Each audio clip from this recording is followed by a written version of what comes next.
स्वामी आनंद स्वरूप हा भोंदू महाराज 28 तारखेला पुन्हा बरळला.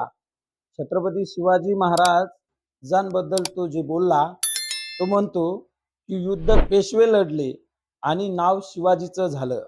शिवाजींनी कधी युद्ध मैदानात लढलं नाही, तर फक्त छापामार युद्ध लढले. पेशव्यांनी मात्र युद्धाच्या मैदानात लढाई केली. आणि तो पुढे म्हणतो की धीरेंद्र शास्त्री जे बोलले त्यांचं मी समर्थन करतो. ते जे बोलले ते चुकीचं नाही बोलले. हा असं कोण म्हणतो? हा स्वामी आनंद स्वरूप, हा भोंदू बाबा. हा म्हणतो छत्रपती शिवाजी महाराजांनी युद्धच लढले नाहीत. मग ज्यावेळेस प्रतापगडाच्या पायथ्याशी अफजल खान आला होता आणि अफजल खानाचा कोथळा बाहेर काढला, तो या स्वामी आनंद स्वरूपांनी काढला की याच्या बापांनी काढला?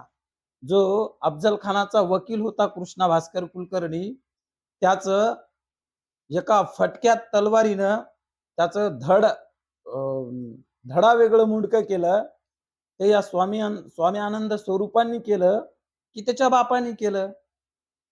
पुण्यामध्ये लाल महालामध्ये 1.5 लाखाचं सैन्य घेऊन शाहिस्ते खान आला होता आणि त्या शाहिस्ते खानाची बोट छाटली, ती या स्वामी आनंद स्वरूपांनी छाटली का? का याच्या बापानं छाटली? हा हरामखोर म्हणतो पेशवे युद्ध लढले आणि शिवाजी महाराज युद्ध लढले नाही, त्यांनी फक्त छापे मारले.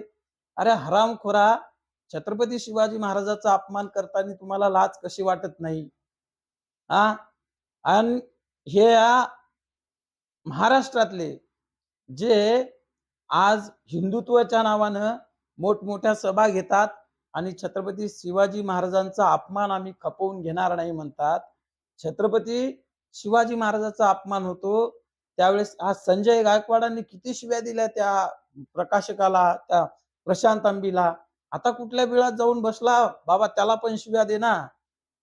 त्याला छत्रपती शिवाजी महाराजांनी अपमान केला, त्याला पण शिव्या दे.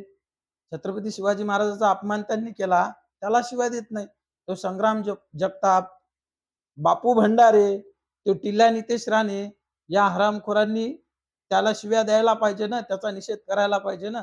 या हरामखोराचा जय निषेध, जय जिजाऊ, जय